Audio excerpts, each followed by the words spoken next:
नहीं, वो सेल्स वालों ने पागल बना दी। मतलब पागल बना के बेची है। पागल बना दी, सीधी सी बात। देखो झूठ क्यों बोलना। इंजन भी चेंज हो चुका है इसका। एक बार चेंज हो चुका। क्लच प्लेट और चेम्बर छोड़ के इस बाइक में मतलब कंप्लीट इंजन का सेटअप चेंज हुआ था। तो भी ना ये लोग पागल बनाते सर्विस सुजुकी वाले। Hey guys, good morning, welcome back to another video. तो आज की वीडियो होने वाली है इस पे होगी आज की वीडियो। तो ये है सुजुकी की जिक्सर 250 SF। प्रोड्यूस करती है 26 bhp पावर और 22 Nm का टॉर्क और ऑयल कूल्ड इसमें इंजन है। तो जिसकी बाइक है ये डायरेक्ट उसी को बुला लेते हैं, ना ज़्यादा कुछ करते, उसी से पूछ लेते सब कुछ। तो भाई इनकी बाइक है ये, इनका नाम है आदित्य। तो भाई कैसे हो भाई? बहुत बढ़िया भाई, बहुत बढ़िया भाई अपना एक्सपीरियंस बताओ ज़रा, ये कब ली थी बाइक? भाई ये मैंने ली थी अक्टूबर 2020 में। अच्छा, और कितने किलोमीटर चला दी अब तक? भाई देख लो अपने आप खुद मीटर में कितनी चली है। भाई तो ये चली है 30,452 किलोमीटर चल चुकी है भाई। ठीक है। और आज तक कैसा एक्सपीरियंस है इसका फिर? भाई बहुत बढ़िया एक्सपीरियंस रहा है अभी तक, बट ये है थोड़ा सर्विस से इशू था। और सर्विस से इशू अगर छोड़ देते हैं तो बाइक, खाली अगर मैं बाइक की बात करूँ तो आज तक मतलब मैं इस बाइक से कहीं पे ऐसा नहीं हुआ कि मैं इससे दुखी हुआ या निराश हुआ। बाइक बहुत बढ़िया बनाई है सुजुकी ने। मतलब मेरा जो चॉइस था ना, मैं लिटरली फील करता सही था। भाई इतने कम टाइम में इतने किलोमीटर कैसे चला दी? ऐसे कहाँ पे तो गए हो तुम? कहाँ पे राइड करी है? तो देखा जाए ना तो दिल्ली से बाहर सिर्फ एक ही राइड लगी है, संडे राइड्स को छोड़ के, जो दिल्ली देहरादून दिल्ली लगी थी। वनडे मारी थी विद पिलियन। वनडे मारी थी विद पिलियन। सुबह अप्रोक्स 7-7:30 निकला था मैं अपने घर से, द्वारका से, और वापस द्वारका पहुंच गया था 9:30 में, जिसमें अप्रोक्स जाते हुए शायद आधे पौने घंटे का ब्रेक था एक सिंगल, और आते हुए भी शायद मैंने 15-20 मिनट्स का ब्रेक लिया था। ठीक है, सीधा मैं यहीं पे आके रुका था और विद पिलियन गया था। और जो मैं वहाँ पे देहरादून रुका था करीब 2-2.5 घंटे के आसपास। तो बाकी ये सारी बाइक आपने लोकली चलाई है मतलब? हाँ, मतलब ऑफिस अप डाउन हो गई, फिर ऑफिस से कुछ काम से कहीं जाना हो गया, और संडे राइड्स होगी, इतनी ही चली मेरी बाइक। भाई 250 सीसी की बाइक की एवरेज कितना निकाल देती है? भाई डिपेंड करता है। अगर मैं इसको ना, इसके 3 लेवल्स है, मतलब मैं अपने टोन में बोल रहा हूँ क्योंकि मैंने बाइक इतनी चला ली है तो मैं वैसे बता रहा हूँ। ठीक है, इसके 3 लेवल्स है। अगर मैं 1 से 4,000 RPM तक चलाऊँ इसको, ठीक है, तो ये अप्रोक्स माइलेज दे देती है 40-42 की भी जाम के अंदर। और 4 से 7,000 RPM चलाऊँ तो यही कम होके 34-35-36 तक आ जाती है। ठीक है। अच्छा। अब इसी को मैं अगर 7,000 से 10,000 RPM तो चलाऊँ, क्योंकि 7,000 RPM तो जिसका 22 Nm टॉर्क है वो पूरा दे देती है। तो 7,000 RPM से 10,000 RPM तक का जो पावर है वो कंप्लीट आ जाता है। तो फिर ये फ्लोलेसली जब चलती है तब ये 28-29 तक आती है, उससे नीचे नहीं जाती इसकी बाइक। और टॉप स्पीड इसकी आज तक कितनी भाई गई है? इसकी टॉप स्पीड जो है ना 150 पे इन्होंने वो कर रखा है अपना, लॉक कर रखा है। अच्छा। सुजुकी वालों ने, पता नहीं क्यों, मैंने पूछा भी था उन लोगों से, बट उन्होंने कोई मतलब ढंग का रिस्पॉन्स नहीं दिया है। उन्होंने बस इतना कह रखा है कि 10,000 RPM पे। अब 10,000 RPM पे ये है कि अगर मेरा वेट है 90 kg का, ठीक है, अगर किसी 70 किलो के बंदे को या 65 किलो के बंदे को मैं बैठा के चलाऊंगा ना, तब भी वो 10,000 RPM अगर देखा जाए तो पावर टू वेट रेशियो का फर्क पड़ जाता है। वही जगह में अगर कोई हल्का बंदा बैठेगा तो उसको स्पीड ज्यादा ले जानी चाहिए, बट उसका 10,000 RPM का हिसाब नहीं। इसको स्पीड भी लिमिट कर रखी है 155 पे। इसके ऊपर जाएगी नहीं, नहीं जाएगी। बट ये चीज़ था कि जब मैंने शोरूम से ली थी तो शोरूम सेल्स वालों ने मुझे ये बोला था कि आपका 3rd सर्विस के बाद ना आप इसका लॉक खुलवा सकते हो, जब उसके बाद ये 170 अप्रोक्स मैक्सिमम पहुंच जाए। तो लॉक इसका फिर खुलवाया है फिर नहीं? नहीं, वो सेल्स वालों ने पागल बना दी। मतलब पागल बना के बेची है। पागल बना दी, सीधी सी बात। देखो झूठ क्यों बोलना, पागल बना दिया उन्होंने। ये 150 से ऊपर नहीं गई है, लॉक खुल नहीं रहे, जबकि बिना लॉक खोले हुए भी एक बार इसका इंजन कंप्लीट चेंज करवा चुका हूँ। इंजन भी चेंज हो चुका है इसका? एक बार चेंज हो चुका है भाई, वो भी मतलब मेरी भी लापरवाही समझ लो, या सर्विस सेंटर पे मैंने ज़्यादा भरोसा कर लिया ये समझ लो। हुआ ये था कि मैंने 4th सर्विस कराई थी 20,000 किलोमीटर की। 5,000 किलोमीटर का इसका वो है सर्विस इंटरवल है। तो 4th सर्विस जब मैंने करवाई थी तब मैंने ना इन पर भरोसा करके ना इनको मैंने बोला चलो आप सर्विस करके दे देना। मेरे को थोड़ा कुछ काम से अर्जेंटली जाना था उस दिन, तो मैंने करवा ली थी। ठीक है, तो वो बात थी, तो उन्होंने कर दिया। अब उन्होंने पक्का है, मुझे 110% मैं दावा दे रहा हूँ चैनल पे, मेरा खुद का चैनल है, मेरे आप उसमें जाके वीडियो देख सकते हैं। ठीक है, उसको मैं यूट्यूब में खुद खुले में दावा दे रहा हूँ, उन्होंने सर्विस में उन्होंने इंजन ऑयल चेंज नहीं किया उस टाइम पे। उन्होंने इंजन ऑयल अगर चेंज किया होता तो मेरा इंजन में इशू नहीं आता, क्योंकि जिस दिन मैंने 25,000 किलोमीटर से सर्विस करवाया था, तो सर्विस कराने के टाइम पे क्या नाम है, इंजन ऑयल इसमें अप्रोक्स 250 ml निकला शायद सर, जिसमें 1.2 लीटर डलता है वो। 1200 ml का इंजन ऑयल डलता है, जिसमें बस इतना ही निकला था? सिर्फ 250 ml निकला। उसमें सिर्फ और जब सुबह मैं संडे राइड होके आया था उस दिन, और 150 मैंने उस दिन भी टच किया 155, और एक बार नहीं कम से कम 3 से 4 बार। कहीं पे तो बाइक में फील होता है कि बाइक में इंजन ऑयल नहीं है। हाँ। और इतनी कम होगी, इंजन में लाइट भी नहीं थी कोई, मीटर में कहीं लाइट नहीं थी। तो मैंने उस दिन वही वीडियो बनाने के लिए मैं गया, मतलब मेरा सर्विस कराई, तो मैंने बोला वीडियो बना लेता हूँ। देखा तो इंजन में इंजन ऑयल नहीं निकला। मैं तो ऐसा परेशान, मैंने ये क्यों हुआ।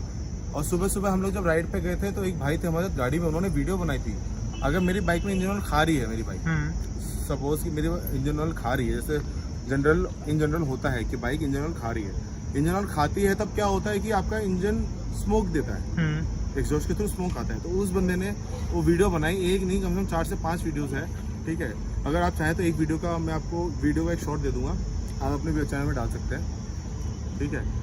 तो उसमें आप पता चल जाएगा कि कितना इसमें स्मोक आया नहीं आया, क्योंकि मैं उसमें क्लियरली वीडियो शो हो रहा है कि उस वीडियो में कम्प्लीटली शो हो रहा है कि बाइक ने एक मतलब थोड़ा सा भी स्मोक नहीं दिया।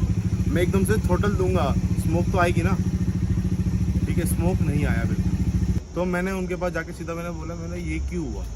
बोला पता नहीं, हमें भी नहीं पता चल रहा। लिटरली उन्होंने जब इंजन खोला है ना, पिस्टन, हेड और जितने भी अंदर के पार्ट्स हैं, सारे इंजन के पार्ट्स मेरे सामने खोले गए। कोई भी एक पार्ट ऐसा नहीं था जो जला हो या घिसा हो, कोई भी एक ऐसा पार्ट नहीं था कि मतलब किसी में भी इशू आया हो। वो सीधा यही था, क्लियर कट। मैंने उनको सीधा मुंह पे बोला था, आपने भैया इसमें इंजन ऑयल नहीं डाला लास्ट सर्विस में, जिसकी वजह से मेरी बाइक में इंजन ऑयल नहीं निकला है, ठीक है। आप मानो चाहे ना मानो, इसका यही एक इशू है, ठीक है। बोल रहे कि नहीं ये नहीं, वो लोग वो तो एक्सेप्ट देखिए करेंगे नहीं, वो तो करेंगे नहीं एक्सेप्ट, वो एक्सेप्ट नहीं करेंगे, बट जो सच्चाई है वो तो है। अब भैया बाइक इतनी चला चुका हूँ, मैंने अपनी बाइक भी चला ली। पहले मेरे पास पल्सर थी, वो भी 42,000 किलोमीटर चलाई थी, उसके बाद मैंने सेल आउट की, ठीक है। ये भी 30,000 प्लस किलोमीटर चला चुका हूँ, मतलब 70,000 प्लस का मेरे को एक्सपीरियंस तो है, ठीक है। तो इतने में मुझे इतना तो पता है कि इन्होंने मेरी बाइक के ढंग से सर्विस नहीं किया, जिस वजह से ये इशू आया। तो इस वजह से फिर वो वारंटी में सब कुछ चेंज हुआ था, तो वो सिर्फ मेरा पिस्टन ही सिलेंडर किट जो थे वो खाली चेंज करके दे रहे थे।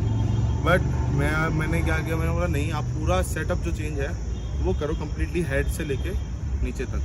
तो सिर्फ क्लच प्लेट और चेम्बर छोड़ के इस बाइक में मतलब कंप्लीट इंजन का सेटअप चेंज हुआ था। जिसके बाद मैं अप्रोक्स 5,000 किलोमीटर प्लस चला चुका हूँ, तो मुझे अभी तक तो कोई इशू नहीं आ रहा है। बस थोड़ी सी वो माइलेज बढ़ गई है, क्योंकि वो इंजन में जो इंजन ऑयल कम था, तो वो माइलेज ऑब्वियसली कम ही देगी। और इसके आज तक सर्विस कितनी हो चुकी है? 30,000 कुछ चला दिया तो ये आप जाके मतलब ये ला लो, हर पहली सर्विस थी 1000 किलोमीटर पे, हाँ, तो उसके बाद हर 5,000 किलोमीटर पे सर्विस है। और सर्विस कॉस्ट क्या आती है इसकी? सर्विस कॉस्ट अप्रोक्सीमेटली जो फ्री थी तब 800 to 900 आती थी। फ्री में भी? फ्री में। जब इंजन ऑयल चेंज होता था, जिसमें इंजन ऑयल की कॉस्ट थी, इंजन ऑयल ऑयल फिल्टर की कॉस्ट थी, इंजन ऑयल ऑयल फिल्टर। अब इसमें भी ना ये लोग पागल बनाते हैं सर्विस सुजुकी वाले। इसमें ये क्या पागल बनाते हैं, आप सुजुकी वालों को पता नहीं कि इंजन उन्होंने कितने कैपेसिटी का बनाया है, ठीक है। उनको नहीं पता कि उसमें लिखा कितना है और कितना इंजन ऑयल डलेगा, उनको पता है। वो क्या करते हैं समझदार, नॉर्मल इंजन जो सुजुकी की तरफ से आता है एक्स्ट्रा, वो डालते वो 1 लीटर का, उसका जो 200 ml है ना, वो लोग वो शो नहीं करते आपके बिल में, वो आपको लेबर कोस्ट के अंदर शो करके डाल देते हैं। इससे वो लोग मतलब पैसे ज्यादा ऐडते हैं। मतलब अगर मैं सपोज इसको 600 का था, 600 रुपीज का आता है 1 लीटर का बोतल, तो अगर मैं सिर्फ 2 लीटर और डालता तो 120 रुपीज ओनली होना चाहिए, तो मुझे 720 रुपीज का बिल बनना चाहिए। हाँ बिल्कुल। ये उस चीज में 850 860 का बिल बनाते थे इसी चीज का। अच्छा, तो मेरा उतना बिल बनना चाहिए था। अब वो क्या है, मेरे को स्टार्टिंग में मैंने भरोसे में उनको मैंने कुछ बोला नहीं, मैं बोला चलिए ठीक है इतने बिल आता होगा। जब मैंने ढंग से बिल देखा, तब देखा तो मैंने बिल्कुल थर्ड सर्विस के टाइम मेरे को अच्छे से याद है, थर्ड सर्विस का टाइम था, मैंने वहाँ पे हल्ला गुल्ला कर दिया, आप लेबर चार्ज क्यों दिखा रहे हो उसको, कि सुजुकी को पता नहीं है कि इतना इसमें इंजन ऑयल कितना डलता है, नहीं डलता। हल्ला गुल्ला मचा दिया। तो बोल रहे हैं कि संडे का दिन था। अब इनका जो मेन ऑफिस है सुजुकी का, वो गुड़गांव में है, जिससे सेल सर्विस वगैरह देखती है, ठीक है। तो उनसे मैंने बात किया और वो उनका ऑफिस बंद था उस दिन। मैंने हल्ला गुल्ला मचा दिया, बोला कि हमें उनसे बात करना पड़ेगा, उनसे बात करना पड़ेगा। मैंने आपको जिससे बात करना है कर लो, और मेरे से बात कराना है ना मेरे से बात करा देना, ठीक है।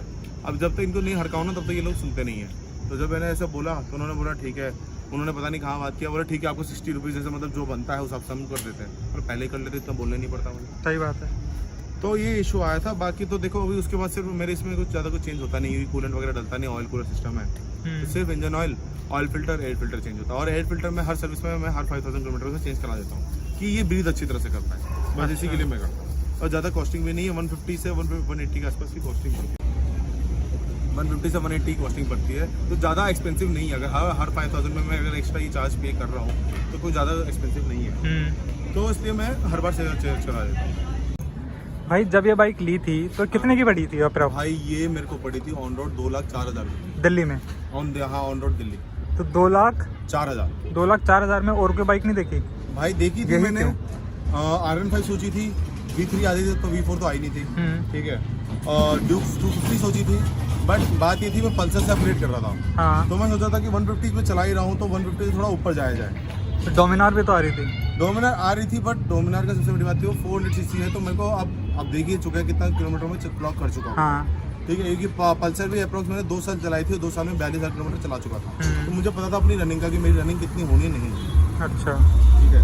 तो अब वही बात थी, तो मैंने इस वजह से ये ली कि मुझे, अब मेरा एक फ्रेंड है जिसके पास ये बाइक है, उसने मुझे बताया था कि माइलेज अच्छी दे देती है। अच्छा। डोमिनार नहीं लेने का एक बहुत बड़ा रीजन था कि उसकी मेंटेनेंस को इससे ज़्यादा थी, हाँ। माइलेज भी कम है। वो 2500 पर माइलेज नहीं देती।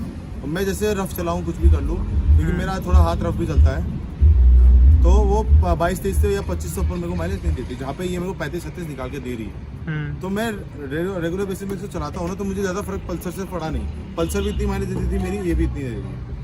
अच्छा, और इसमें चेंजेस क्या क्या करवा रखे, लाइक मॉडिफिकेशंस कुछ करवा रखे? मॉडिफिकेशन में भाई सबसे बड़ा, जैसे मेरे को दिख रहा है कि विंडशील्ड ये करवा रखे चेंज। बहुत बड़ा इशू था इस बाइक का, वाइजर इतना ही आता था इसका। हाँ खैर छोटा तो इसका आता बहुत आता था। अब ये पता नहीं सुजुकी ने क्या सोच के बनाया था, नहीं बनाया था, कि अगर इसका वाइजर थोड़ा लंबा दे रखा है, आपने थोड़ा छोटा दे रखा है, तो ये वाइजर में इशू था, इसका बहुत छोटा वाइजर था, और सबसे बड़ी बात है आफ्टर मार्केट कहीं मिलता भी नहीं रहा था। ये भी पहले ही, अभी तो ये मैंने दूसरा लगवा रखा है, पहले जो था वो क्या था कि वो थोड़ा ऐसा वाइड में था। वाइड में होने से क्या हो रहा था कि ना इसका मास्टर सिलेंडर अड़ता है। अच्छा। तो मास्टर सिलेंडर अड़ने के चक्कर में मैंने उसको कटवाना पड़ा था, जिसकी फिनिशिंग इतनी अच्छी नहीं आई थी जो अभी इसकी आ गई।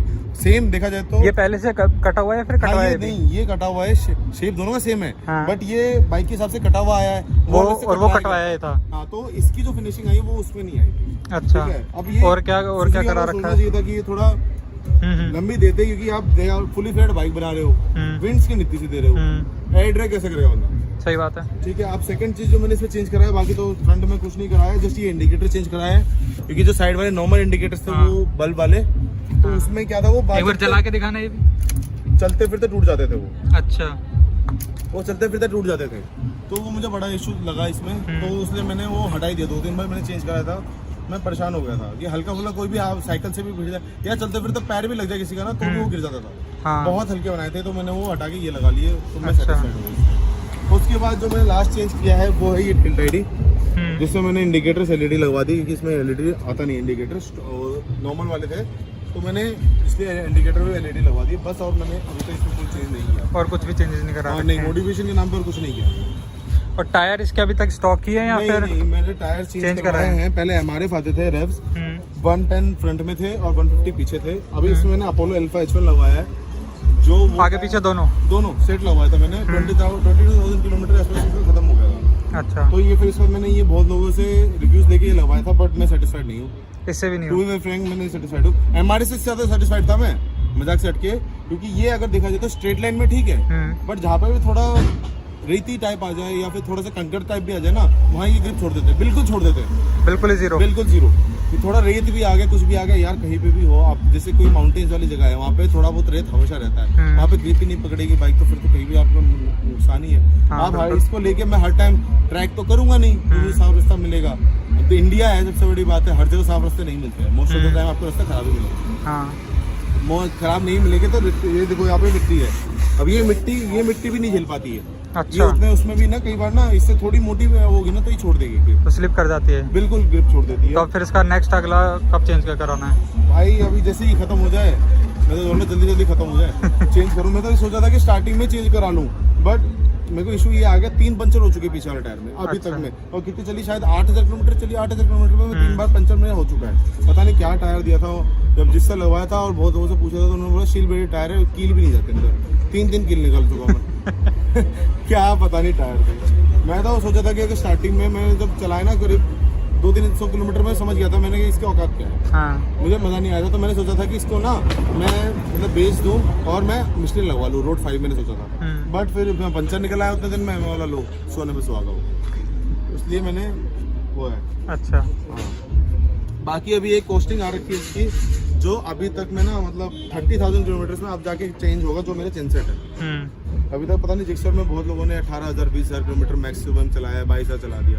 ये 30,000 किलोमीटर अभी भी चल रहे हैं, अभी तक मेरे इशू नहीं आ रहा है। हाँ ये ढीले हो गए, बट चेनसेट पर जो टाइट करने सिस्टम भी खत्म हो चुका है भाई। 2,04,000 की ये ली है, इसके अलावा और कोई बाइक नहीं देखी थी भाई? मैंने देखी थी, डोमिनार भी देखी थी, आपके पास आई है, ठीक है, डोमिनार भी देखी थी, ड्यूक 250 देखी थी और R15 V3 देखी थी, उसमें V4 आती नहीं थी, ठीक है। तो अब हुआ क्या कि मेरे को 150 में पल्सर 150 चला रहा था, मेरे को 150 सेगमेंट से ऊपर जाना था, तो मैंने R15 V3 नहीं ली। और उसको एक बहुत बड़ा रीज़न था नहीं लेने का कि उसका पोस्चर बहुत बेगा, वो मतलब बहुत ज़्यादा एग्रेसिव ज़्यादा है, बहुत ज़्यादा कमांडिंग पोस्चर है, जिसकी वजह से ना मैं डे टू डे लाइफ में जो जितना चला पा रहा हूँ ना, मैं अभी तक मैं बैक पेन लेके घूम रहा होता, मैं शायद ये वीडियो के लिए खड़ा भी नहीं हो पाता, जितना उसका कमांडिंग और एग्रेसिव पोस्चर है, ठीक है। और सेकंड था जो ड्यूक 250, वो बहुत ज़्यादा वो थी आपका, जो उसका प्राइस था बहुत ज़्यादा था, वो अप्रोक्स 2.5 के आसपास पड़ रही थी तब, और डोमिनार भी उस समय इतनी ही पड़ रही थी। मैं बोला कोई फ़ायदा नहीं है, ड्यूक 250 लो, फिर आपको माइलेज भी ना मिले, माइलेज भी माइलेज नहीं आती उसकी। डोमिनार की तो बिल्कुल ही नहीं है, उसकी भी 30 तक ही आती है मुश्किल से, ठीक है। अब मेरे कुछ दोस्त है जो ये पहले से यूज़ कर रहे थे, तो उन्होंने मेरे को पर्सनली बोला कि भाई तू ये ले, तेरे को एक तो जैसे तू चलाता है वो सब झेल लेगा ये, फिर अगर एग्रेसिव भी ज़्यादा चलाता है तो ये बाइक तेरी झेल लेगी, प्लस तेरी मेंटेनेंस कॉस्ट भी कम आएगी और रनिंग कॉस्ट भी कम है, ठीक है। अब वही KTM अगर लेता तो मेरे को फ्री सर्विस भी कम से कम तो 1500-1600 रुपये की पड़ती, डोमिनार की भी इतनी पड़ती है, इसकी पेड सर्विस उतने की नहीं है। अच्छा, हाँ, इसकी पेड सर्विस 1300-1400 रुपये में पूरी हो जाती है, पूरी तो हो जाती है 1300-1400 में, बहुत सही है। तो फिर हाँ, क्योंकि कूलेंट वगैरह डलना नहीं, इंजन इसका सस्ता है, ठीक है। ऑयल फिल्टर, एयर फिल्टर चलता, एयर फिल्टर में हर बार बदलवा लेता, वो मेरे ख्याल 150 या 160 रुपीज़ का आता है। अच्छा, ऑयल फिल्टर भी इतने का ही आता है, ज़्यादा चार्जेस है नहीं इसके। भाई ये तो चलो हो गया इसका रिव्यू। अब बात करते हैं इसके पॉजिटिव और नेगेटिव की, प्रोज एंड कॉन्स की। हाँ, तो इसमें सबसे बड़ा पॉजिटिव भाई ये है कि अगर इन बाइक में बोलूं, सर्विस सेंटर का तो मैंने आपको इशू बता दिया। हाँ, सर्विस सेंटर से हटके आपको क्या लगे इसके प्रोज एंड कॉन्स? अगर सिर्फ एक मैं इस मशीन की बात करूं, इस इंजीनियरिंग की बात करूं, तो बहुत लाजवाब इंजन बनाया है सुजुकी ने, कि अगर मैं इसको पिलियन के साथ भी 130 अगर क्रूज कर रहा हूँ ना, तो मेरी बाइक कहीं भी स्ट्रेस नहीं लेगी। अगर मैं कंटिन्यूसली 200-300 किलोमीटर भी चला रहा हूँ तो भी ये कहीं से भी स्ट्रेस नहीं लेगी मेरी बाइक, ठीक है। इतनी अच्छी, इसका कूलिंग सिस्टम इतना प्यारा है कि उस समय भी अगर जैसे डोमिनार है आपको पता ही, वो थोड़ा सा 4-5 किलोमीटर चला तो आपका पंखा चालू हो जाता है। यस, इसका पंखा चालू भी हो जाएगा ना तो आवाज़ आपको फील नहीं होगी, आपको आवाज़ आ रही है, तब भी स्मूथ चल रही है, ठीक है। सेकेंड का वो है कि वो जो पोस्चर है ना, ना ज़्यादा कंफर्टेबल है ना ज़्यादा कमांडिंग है, मिडिल का है। तो अगर जैसे कभी लॉन्ग टूर में जा रहे हो ना, तो बंदा थक के ना नींद नहीं आएगी, जैसे हिमालयन वगैरह उसमें बैठ के ना जब चलेगा बंदा तो उसको नींद आ जाएगी, मेरे जैसे बंदे को तो आ जाएगी, ज़्यादा कंफर्टेबल मैं राइड नहीं कर सकता। तो हल्का से कमांडिंग पोस्चर है तो मेरे लिए ठीक है, और एकदम से पिकअप वगैरह चाहिए तो वो चीज़ मेरे को मिलती है, तो मैं कम्प्लीटली सेटिस्फाइड हूँ। एक और चीज़ है कि जैसे मैं इसमें गियर वगैरह लगाता हूँ ना, तो जैसे दूसरी बाइक में एक एक्सीलेटर देना पड़ता है स्टार्टिंग में, इसमें कैसे कुछ नहीं है, 5th गियर तक आप खाली क्लच छोड़ दो, गियर चेंज करते रहो, अपने में चलती रहेगी। अच्छा, कोई आपको एक्सीलेटर देने की, इंजन पे लोड देने की जरूरत नहीं। इसका टॉर्क जो लो एंड टॉर्क इतना प्यारा है, ये अपना चलती रहती है, अपना चलती रहेगी, आपको कहीं पे भी लोड देने की जरूरत। अच्छा, और ठीक है। और प्लस पॉइंट में मेरा ये चैनसेट वगैरह तो मतलब मेंटेनेंस कॉस्ट बिल्कुल नहीं है, बिल्कुल नील है बिल्कुल, ठीक है। और बाहर से कुछ मैंने करवाया नहीं है, तो अभी तक मेरे को मतलब इन अगर मशीन बोलूँ तो मुझे कभी कोई इशू नहीं आया। और कौन में सबसे बड़ा इशू आपको मैं बता ही चुका हूँ, उसको छोड़ के, क्योंकि वो तो सर्विस सेंटर की दिक्कत थी ना। हाँ, इसको तो हम इसमें इंक्लूड कर नहीं सकते। इसका डिस्पैड इसके बहुत जल्दी खत्म हो जाता है, बहुत जल्दी। ब्रेकिंग इसकी बहुत अच्छी है, अगर मैं खड़े ब्रेक भी 130-120 भी मार दूं, जैसे मैं पहले MRF में मारता था, अब इसमें मारता हूँ, ठीक है। तो बाइक्स बहुत जल्दी रुक जाती है, मतलब जो इसकी ABS की वो है ना, ब्रेकिंग जो बाइट है बहुत अच्छी है, तो साथ रुक जाती है। बट ये है डिस्पैच बहुत जल्दी खत्म हो जाते हैं, और सर्विस सेंटर में अवेलेबल भी नहीं मिलते।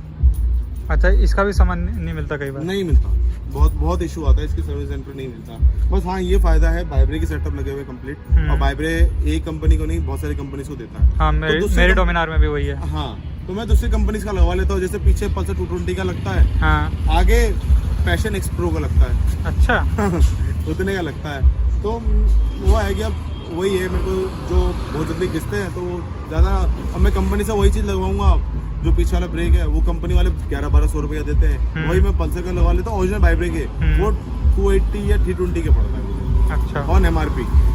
और आगे वाले जो लगवाता हूँ वो 800-900 रुपये के पड़ते कंपनी में, और वही बाई ब्रेक है मैं हीरो बाई ब्रेक जो हीरो के आते हैं वो वाले लगवाता हूँ, तो मेरे ख्याल 240 या 260 रुपये के पड़ते हैं। तो ज़्यादा कुछ खर्चा पड़ता नहीं। अब अगर वो जल्दी खत्म भी हो रहे तो मुझे ज़्यादा मेरे को एक्सपेंसिव नहीं लग रहा, वो बात है। और जो थर्ड कौन है कि इसका जो सीट कंफर्ट है ना थोड़ा हार्ड है, आप देख सकते हो बहुत हार्ड है ये। ऊपर से जब से ये टायर लगाया है, ये स्टील ब्रेडेड टायर्स है, इसके बाद से और जो इसका सस्पेंशन सेटअप है सब कुछ है ना वो और हार्ड हो गया है। सस्पेंशन सेटअप तो हार्ड था ही और ज़्यादा हार्ड हो गया है, तो ये कई बार ना बम में पेन करने लगता है। तो अभी तक तो इतने ही कौन से मुझे और फील नहीं हुआ, क्योंकि इसका हेडलाइट वगैरह का जो थ्रो है बहुत अच्छा है। R15 की अगर मैं V3 तक मैं कर लूँ, V4 से तो मैंने इसको कंपेयर नहीं किया है, V3 से भी कंपेयर कर लूँ तो बहुत अच्छा है, ठीक है, तो कोई इशू नहीं आया। बाकी ब्रेकिंग वगैरह अच्छी है। एक कौन तो ये था कि ये छोटा दिया था, ठीक है, सबसे बड़ा कौन मेरे को ये फील हुआ था। और एक चीज मेरे को बताओ, मैंने जितने भी बाइकें देखी है ना, सारे के सारे ये अपना फोल्ड करके क्यों रखते हैं? हाँ ये चीज़ है, अच्छा याद दिलाया। अब जैसे दूसरी बाइकों में आता है ना, जैसे आप दूसरी आप पेयरिंग बाइक में देखोगे ना, वो डबल सेटअप के साथ आते हैं, एक मेन फ्रेम पे लगता है, हाँ। एक उसके बाद शीशा हटाने के लिए लगता है। हाँ। इसमें क्या है, सिंगल है। अगर आप शीशा जैसे एडजस्ट करते हुए थोड़ा सा भी लाओगे ना तो उसकी चूड़ी खराब हो जाती है। आप कितने बार शीशा चेंज कराओगे? अच्छा, एक बार इसको सीधा करना, ये नीचे तक चला जाता है ना? हाँ, लटक के नीचे चला जाएगा। मैं ब्रेक मारूंगा तो नीचे चला जाएगा, एक्सीलेटर करूँगा तो नीचे चला जाएगा। बार बार आगे जाके नीचे उठाए, इस चक्कर में मैंने हटा, पीछे मैंने बीच में हटाई दिए थे। अब मैं सोच रहा हूँ कि दूसरे टाइप के लगाऊं जो उसमें इंडिकेटर्स वगैरह वाले आते थे, या तो KTM के या किसी के मतलब लगवाऊंगा जिसके सेटअप दूसरे टाइप का हो, मतलब इजी रहे मेरे को लगाना। वो भी तो चेक कर सकते हैं अपना 220 के भी तो आते हैं ऐसे ही। 220 वो ट्राई नहीं करेगा अभी? नहीं, 220 वाले जो है ना वो छोटे हैं। हाँ छोटे तो हैं। 220 वाले बहुत छोटे हैं, R15 V3 के भी बहुत छोटे हैं। इसका ना जो ये फेयरिंग है ना थोड़ी वो है, वाइड है। अब मैं इसके बाद और मेरे थोड़े कंधे भी छोड़े हैं, अब मैं इसके बाद ऐसे लगाऊंगा ना, ऐसे चलाऊंगा तो इसमें दिखते हैं। अब वो सब छोटे हैं, वो उसमें मेरे कंधे में छुप जाएंगे पूरे। अच्छा, पीछे दिखेगा नहीं, विजिबिलिटी बिल्कुल जीरो हो जाएगी। तो अगर ये बाइक किसी को लेनी हो तो क्या सजेस्ट करते हो कि लेनी चाहिए या नहीं? भाई आप, मैं अब तो पहले तो मैं बोलता था आप ले लो, अब मैं ये डिस्क्लेमर डाल के बोलता हूँ ले लो, कि अपने यहाँ पे ना सर्विस सेंटर चेक कर लो कि अगर सर्विस सेंटर अगर अच्छा है, उसका रिव्यू अच्छा है तो आग बंद करके ले लो, ठीक है, आग बंद करके ले लो, कोई इशू नहीं आएगा। हाँ, और एक और चीज़ है, आपको ऑन रोड प्राइसिंग में ना अगर 5 ईयर्स का आप एक्सटेंड करके लेते भी हो, ऑन रोड प्राइस में मैं जो 2,04,000 बता रहा हूँ उसमें वो 5 ईयर्स का एक्सटेंडेड वारंटी भी है, जो वो 700 समथिंग का है यार। 700 समथिंग का अगर मेरे को एक्सटेंडेड वारंटी मिल रहा है 2+3, तो मुझे क्या इशू है? तो ठीक है, वो आप ले लो, बट सर्विस सेंटर एक बार चेक करके लेना।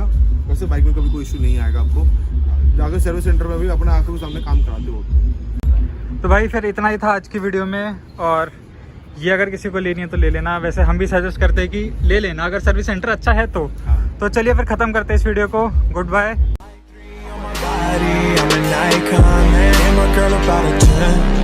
I should fuck her in the Benz.